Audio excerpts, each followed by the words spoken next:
Hola, bienvenido nuevamente a tu canal de YouTube de Recursos Humanos. Hoy vamos a ver un tema que a veces se nos es difícil de poder comprender, como son las competencias, debido a que hablamos de algo totalmente intangible, algo que únicamente vamos a poder chequear, poder corroborar si realizamos distinto tipo de pruebas técnicas, distinto tipo de pruebas situacionales que nos permiten ver si ese colaborador que estamos buscando o ese colaborador que está trabajando en nuestra organización no solamente tiene los conocimientos, sino tiene las características que el puesto requiere.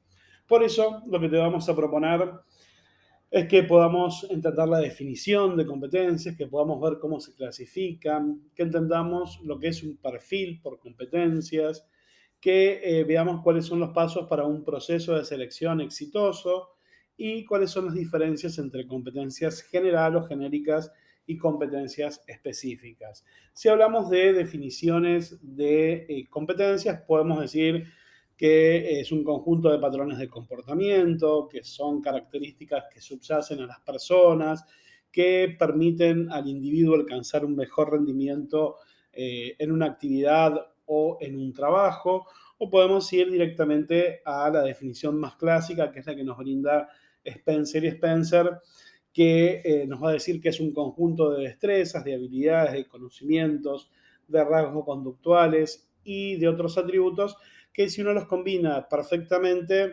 frente a una situación de trabajo predicen un desempeño superior. ¿Sí? De alguna manera, utilizar este tipo de gestión, este tipo de procesos de selección, nos permiten poder entender y poder aplicar de manera sistémica cuál es la mejor orientación profesional que puede tener un trabajador dentro de una organización. ¿Qué beneficios vamos a tener nosotros si empezamos a ver este conjunto de destrezas, estas habilidades y estos conocimientos de las personas?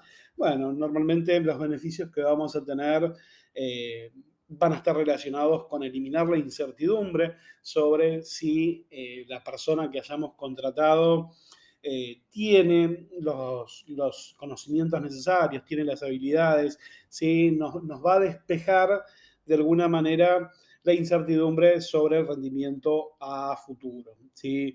De alguna manera nos va a dar una certeza de cuál puede ser el comportamiento de esa persona en ese puesto de trabajo y por supuesto también nos va a permitir poder realizar evaluaciones periódicas para ver cuáles son sus niveles de desarrollo y cómo también los está desarrollando. ¿Sí? Luego de entender estas definiciones de competencias que nos hablan de la persona en su total integridad, no nos quedamos únicamente con los conocimientos previos que tiene de una materia, sino que vamos un poco más allá y vemos cuáles son sus fortalezas, vemos cuáles son sus debilidades y podemos predecir cómo se va a comportar en el futuro. Es necesario que podamos entender cómo se clasifican, ¿sí? Dentro de las clasificaciones de competencias laborales podemos encontrar miles de clasificaciones. A mí me parece que esta es la más acertada y es la que más nos va a permitir entender qué es lo que uno tiene que ver o qué es lo que uno tiene que observar a la hora de pensar en un perfil de puesto. Dentro de esta clasificación vamos a tener competencias interpersonales, intrapersonales, intelectuales, empresariales, tecnológicas, organizacionales. Y dentro de estas podemos distinguir las siguientes, ¿sí? Cuando hablamos de competencias interpersonales, hacemos referencia a aquellas competencias clásicas que ya uno conoce, que tienen que ver con cómo un futuro trabajador o un colaborador eh, se relaciona con su entorno. Y dentro de estas tenemos la comunicación, el trabajo en equipo, el liderazgo, ¿sí? De alguna manera las competencias interpersonales son las que nos permiten predecir, o las que nos permiten visualizar cómo un trabajador se va a comportar con su entorno más próximo, ya sea en una posición de jefatura o ya sea en una posición más operativa. Después tenemos las intrapersonales. Cuando hablamos de las competencias intrapersonales, vamos a estar pensando en la ética, en el dominio de la personalidad, en la inteligencia emocional, en cómo maneja el estrés, cómo maneja la presión. ¿Sí? De alguna manera, las competencias intrapersonales son aquellas que están, que son propias de la persona, que fue adquiriendo a lo largo del tiempo, dependiendo mucho de sus experiencias pasadas. Después tenemos las competencias intelectuales. Cuando hablamos de las competencias intelectuales, hablamos de la creatividad, de la toma de decisión, de las soluciones de problemas, ¿sí? De alguna forma son esas competencias que uno fue aprendiendo a lo largo del tiempo, ¿sí? Ni más ni menos que esto. Y cómo también no solamente las fue aprendiendo, sino también las fue desarrollando. Son competencias que forman parte de la psiquis de un trabajador. Después tenemos las competencias empresariales. Cuando hablamos de las competencias empresariales, también son competencias que fueron adquiridas, como la identificación de problemas, la planificación estratégica, la capacidad para resolución. Dentro de estas competencias empresariales tenemos muchas que son competencias también gerenciales, ¿sí? Uno necesita en un gerente que tenga tanto competencias intelectuales como competencias empresariales.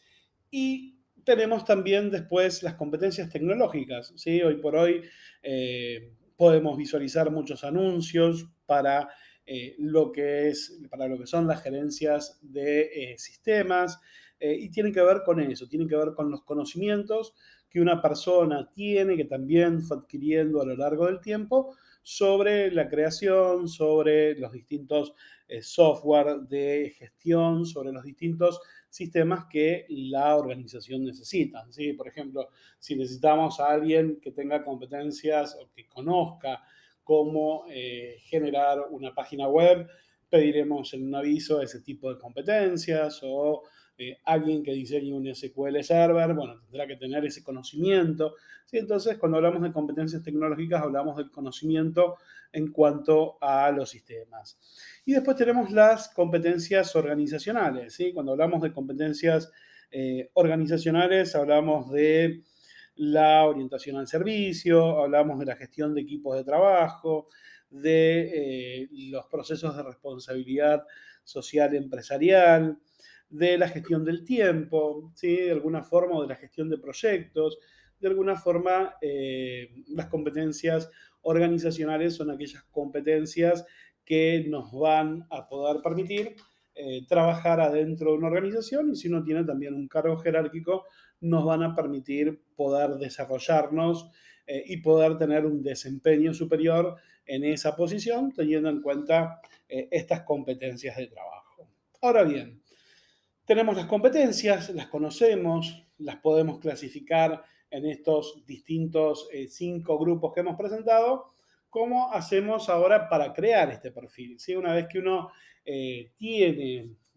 uno conoce estas competencias, yo por ejemplo acá los que les propongo es una matriz de competencias para un puesto de ventas, ¿sí? Tenemos las competencias, tenemos los conocimientos, las habilidades y las aptitudes. Por ejemplo, para este puesto de ventas necesitamos que la competencia que tenga la persona sea la de promocionar el producto que va a vender. El conocimiento que tiene que tener sobre el tema es sobre técnicas de venta. La habilidad que se le va a pedir es la comunicación, y la actitud que va a tener es la actitud de servicio, ¿sí? De alguna manera, cuando hablamos de un diseño de puestos por competencias, hacemos referencia a esto. Ver cuál es la competencia, cuál es el conocimiento, cuál es la habilidad y cuál es la actitud que tiene que tener. Por ejemplo, podemos pasar a otro de los renglones y tenemos como competencias la colocación de créditos. el conocimiento va a seguir siendo la técnica de venta, la habilidad de la comunicación y la actitud de servicios, o si trabajáramos en recuperación de créditos y recuperación de ventas que están perdidas, tendríamos la competencia que es la recuperación de créditos, el conocimiento, técnicas de cobranza, cómo hacer para que estos morosos paguen, qué habilidades tiene que tener la persuasión, la planeación y la organización, de manera tal para poder convencer a que ese cliente nos pague. Y la actitud que tiene que tener es una actitud de solución de problemas y de manejo de conflictos, ¿sí? Con lo que esto conlleva. Pero no solamente nos vamos a quedar en esto, no solamente uno se tiene que quedar con lo que se debe hacer o qué es lo que debe hacer, sino también en cuál es el nivel en el que tiene que estar desarrollado. Y normalmente esto se identifica con 4 letras: A, B, C o D. A es cuando necesitamos que tenga un alto desempeño. Normalmente el porcentaje asociado es un 100%, tiene que estar presente esa competencia en un 100%. B es bueno, tiene que estar en un 75%. C es mínimo, en un 50%. O D, en su mínimo grado no desarrollado, puede estar presente o no, ya sea en no más de un 25 ni en o en cero, ¿sí? Por ejemplo, si yo a esta matriz de competencias le sumaría como competencias la capacidad de, de la escucha efectiva, ¿sí? Bueno, el conocimiento que va a tener que tener es el conocimiento en cuanto a conocer o escuchar la necesidad del cliente. La habilidad que va a tener que manejar es la escucha, y la actitud que va a tener va a ser una actitud netamente pasiva de escucha y de respuesta. Bueno, yo a esto lo tengo que poner dentro de un marco, y para ponerlo dentro de un marco, en el caso de que sea un puesto de ventas, necesito que por lo menos esta competencia esté desarrollada en un 75%, o sea que sea bueno o que supere el estándar del 50%.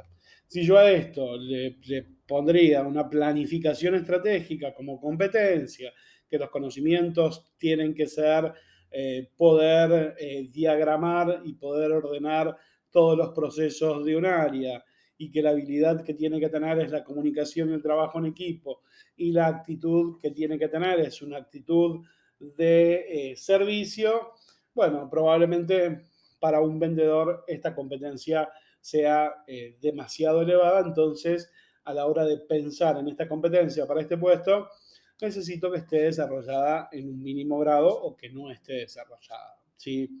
En definitiva, cuando uno piensa o cuando uno desarrolla una matriz para un puesto vacante, lo tiene que hacer pensando en cuál es la competencia, en cuál es el conocimiento, en cuál es la habilidad y la actitud que necesita para después poder realizar una comprobación dentro del proceso de selección. Y no solamente necesito conocer cuál es la competencia, sino también necesito ver en qué porcentaje esta tiene que estar desarrollada para que una persona sea eficaz en su puesto de trabajo, ¿sí? Luego de entender cómo se diseña el puesto, lo próximo que tenemos que entender es cómo se realiza este proceso de selección por competencias. Bueno, el proceso de selección por competencias no es muy distinto al resto de los procesos de selección. Siempre vamos a comenzar con un análisis del currículum, ¿sí? Pudiendo ver si ese currículum se adapta a las necesidades de la organización, a diferencia de un proceso de selección tradicional en donde uno se fija si la cantidad de años y los estudios alcanzan para llevar adelante esa posición de trabajo. Acá vamos a analizar el currículum de manera un poco más profunda, ¿sí? Teniendo en cuenta no solamente si los niveles de instrucción, de experiencia, son necesarios para el puesto vacante, sino también pudiendo ver cuáles son las competencias conductuales que requiera esa posición, ¿sí? Diseñando lo que se conoce como perfil profesiográfico, ¿sí? Cuando hablamos de un perfil profesiográfico, hacemos referencia a poder definir de forma minuciosa cuáles son las competencias blandas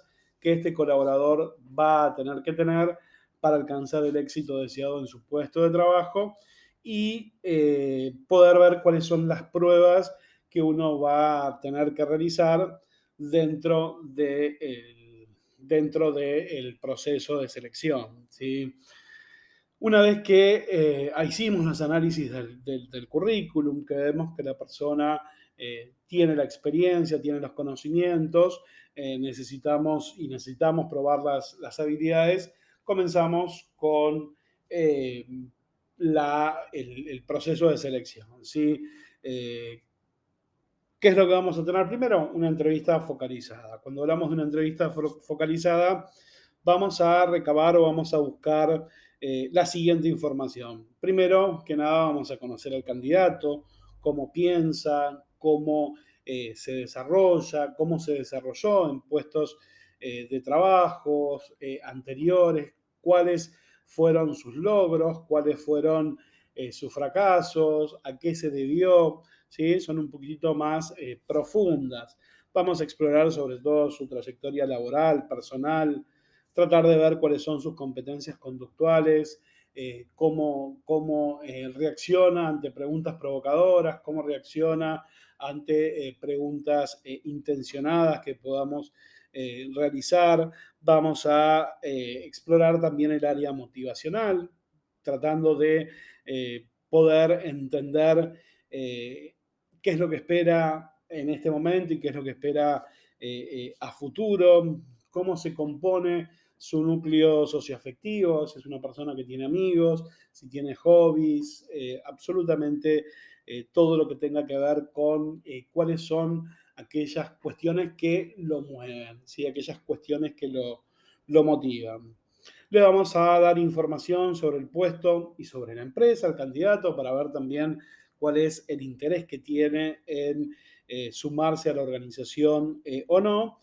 Y siempre vamos a alentar al candidato a continuar en el proceso de selección hasta que se termine, ¿sí? Hasta que podamos definir quién es el candidato más idóneo. Toda la información que hemos relevado en esta primera entrevista laboral tiene que ser volcada a un informe, ¿sí? Al igual que cualquier otro proceso de selección, ¿sí? En función de las observaciones que hayamos podido hacer y que, por supuesto, tenemos que acompañarlas al currículum vitae para después generar el informe final. Normalmente uno siempre comienza con la segunda etapa, ¿sí? Que tiene este proceso, que es la aplicación de pruebas individuales o pruebas grupales, ¿sí? Normalmente uno siempre empieza con las pruebas individuales grupales y después va con las entrevistas focalizadas, pero bueno, de acuerdo a la bibliografía, siempre empezamos con una entrevista focalizada y después vamos a la aplicación de pruebas de individuales o grupales. ¿Sí? En este caso, cuando hablamos de este tipo de pruebas, hablamos de pruebas que nos van a permitir simular situaciones de trabajo y ver la resolución de este colaborador ante una determinada situación, ¿sí? Ni más ni menos que eso. Estas pruebas pueden ser psicológicas también, ¿sí? El famoso psicotécnico aplica dentro de las pruebas individuales o grupales, ¿sí? Esto lo que nos va a permitir es poder tener un elemento más a la hora de llevar adelante el proceso de selección, a la hora de tomar decisiones. Y lo que uno puede ver acá es a quién vamos a contratar, si tiene alguna psicopatología que lo inhabilite a ocupar un determinado cargo, ¿sí? Después de estas pruebas, tenemos las pruebas de conocimientos técnicos o situacionales.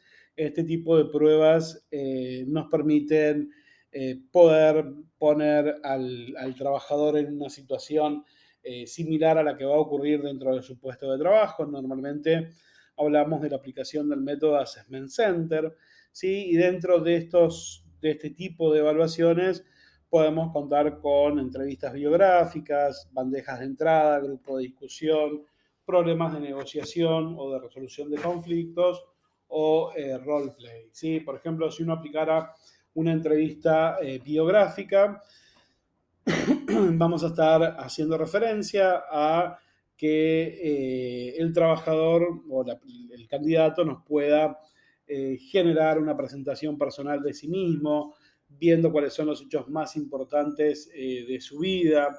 Y esto nos va a permitir poder evaluar a nosotros como entrevistadores cuál es el estilo de comunicación, la capacidad de argumentación, en cuanto a cuáles fueron los aspectos más importantes que él considera, ¿sí? Que fue su vida. Después, si hablamos de bandejas de entrada, hablamos a documentos, ya sea carta, vemos, email, reportes, que el trabajador pueda encontrar en su puesto de trabajo y esto nos permite ver si la persona puede distinguir entre lo realmente importante y lo accesorio.